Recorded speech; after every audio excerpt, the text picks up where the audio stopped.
virtuoso oud player and composer Rahim AlHaj explores both Eastern and Western musical traditions in an innovative contemporary style all his own.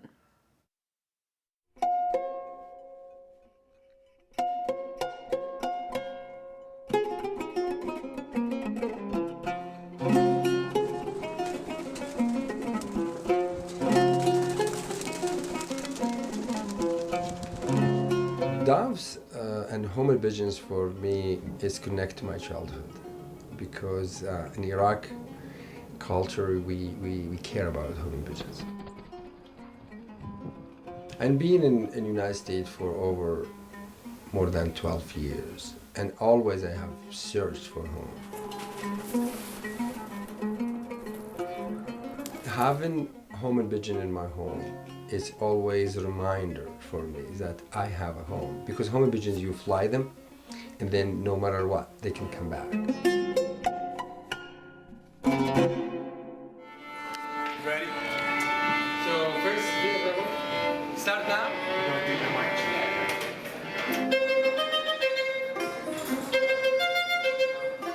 My first time when I introduced to the oud was in elementary school.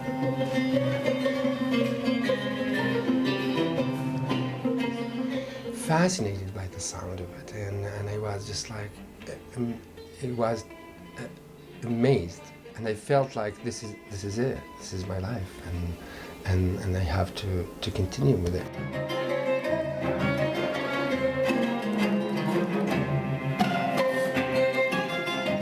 My father didn't support us so much, except my mom. She was really supported me.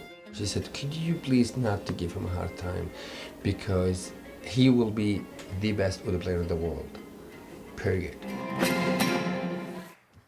Ladies and gentlemen, please welcome Rahim AlHaj and the Little Earth Orchestra.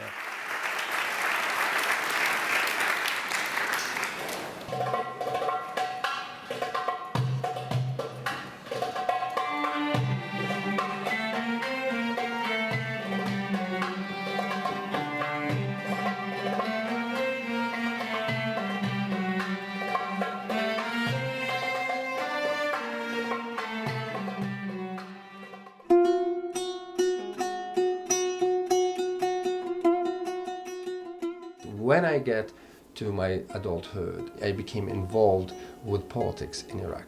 And so I started composing music criticizing the Iran-Iraq war.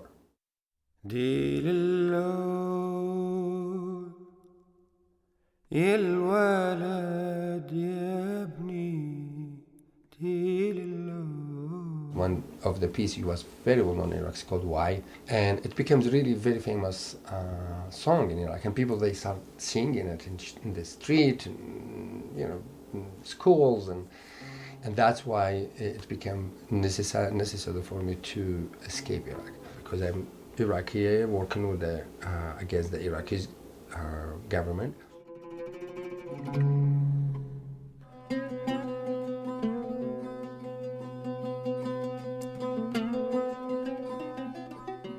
When I came to the United States, I don't speak English.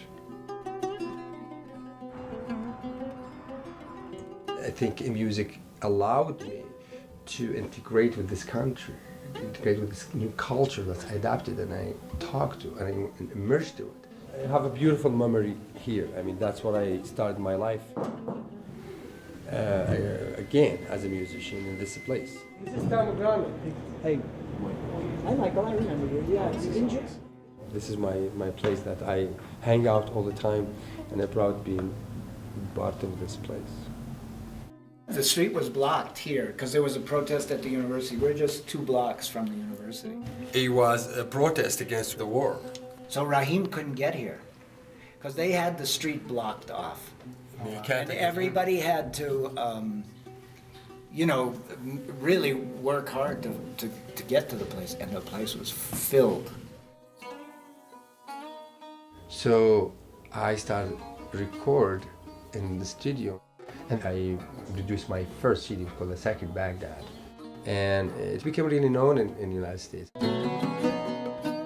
And after that, in 2005, Smithsonian contacted me to do a record for them. Then I went there to record my record with them. It's called When the Soul Settled, the Music of Iraq. Usually I get my inspiration of music from stories, from family and from friends and from people that are living inside of Iraq, and they tell me this story and I just write it down, and then I have a story every time I go and perform.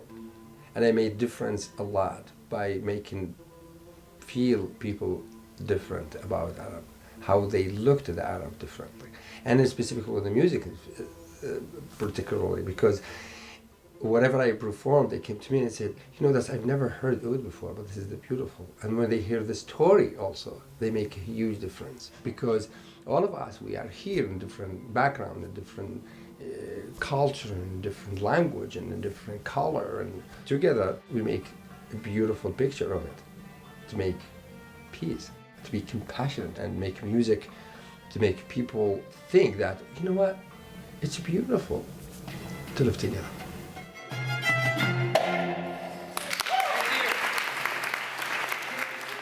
I was the first Arabic musician entirely. And I was actually, when I'm nominated for a Grammy Award, so it was a big deal. Finally, Arabic musician arrived too. So by combining my culture to other culture is to make the music more powerful, actually, to make it more accessible. It's merging culture is something really good. It's not about the individual, and that's to keep your culture alive.